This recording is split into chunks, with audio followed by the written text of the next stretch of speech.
The economy is a top concern for voters. Each of your campaigns has released an economic plan, so let's talk about the specifics.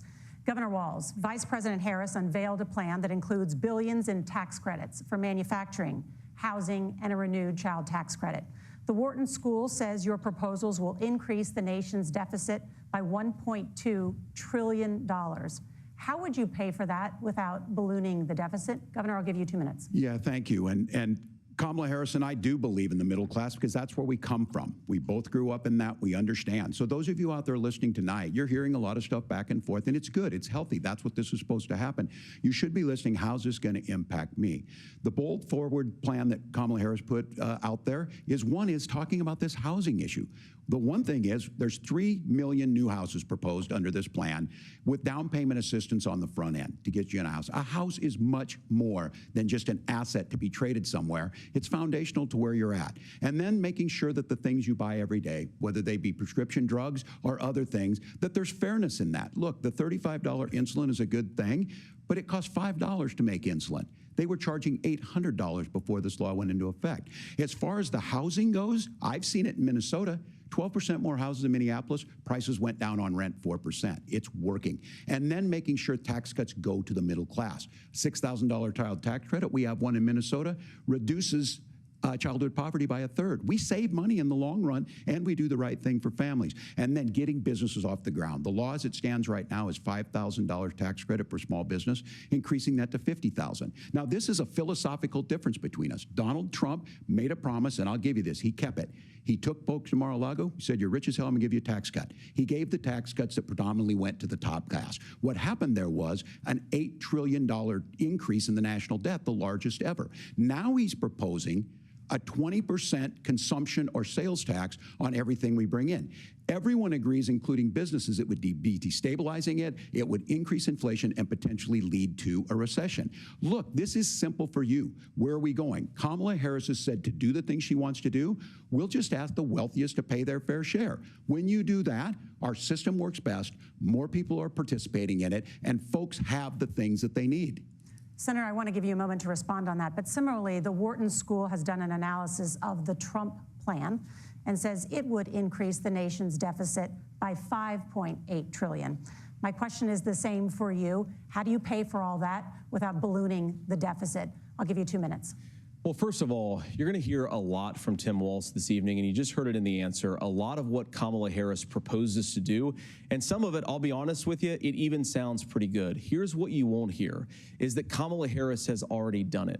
Because she's been the vice president for 3.5 years. She had the opportunity to enact all of these great policies, and what she's actually done instead is drive the cost of food higher by 25%, drive the cost of housing higher by about 60%, open the American southern border and make middle-class life unaffordable for a large number of Americans. If Kamala Harris has such great plans for how to address middle-class problems, then she ought to do them now. Not when asking for a promotion, but in the job the American people gave her 3.5 years ago. And the fact that she isn't tells you a lot about how much you can trust her actual plans.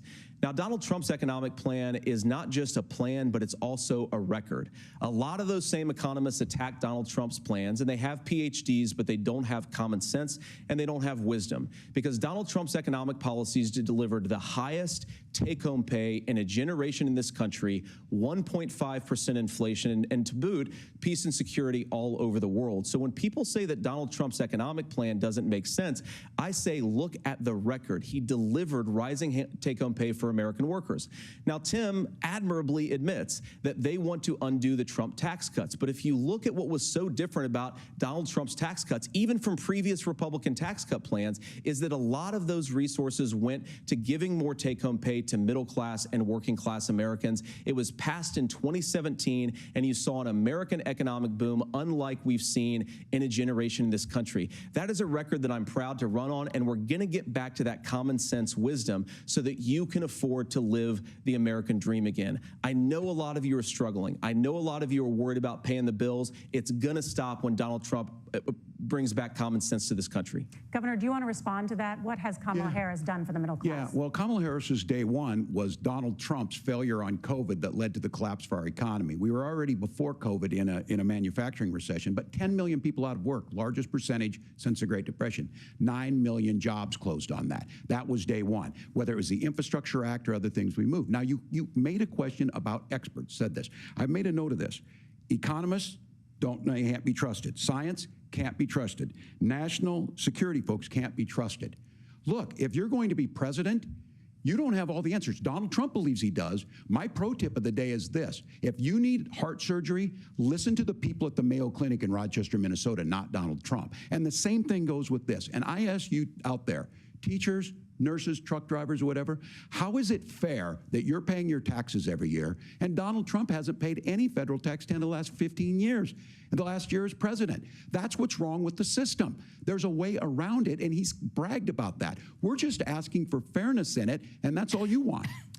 You have a minute. Governor, you say trust the experts. But those same experts for 40 years said that if we shipped our manufacturing base off to China, we'd get cheaper goods. They lied about that. They said if we shipped our industrial base off to other countries, to Mexico and elsewhere, it would make the middle class stronger. They were wrong about that. They were wrong about the idea that if we made America less self-reliant, less productive in our own nation, that it would somehow make us better off, and they were wrong about it. And for the first time in a generation, Donald Trump had the wisdom and the courage to say to that bipartisan consensus, we're not doing it anymore. We're bringing American manufacturing back. We're unleashing American energy. We're going to make more of our own stuff. And this isn't just an economic issue. I mean, I've got 3 beautiful little kids at home, 7, 4, and 2, and I love them very much, and I hope they're in bed right now.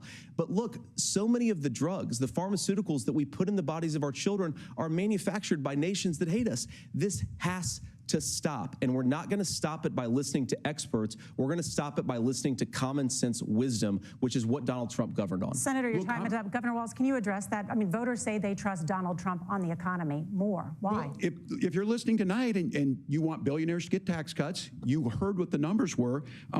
Look, I'm a union guy on this. I'm not a guy who wanted to ship things overseas, but I understand that, look, we produce soybeans and corn. We need to have fair trading partners. That's something that we believe in. I think the thing that most concerns me on this is Donald Trump was the guy who created the largest trade deficit in American history with China.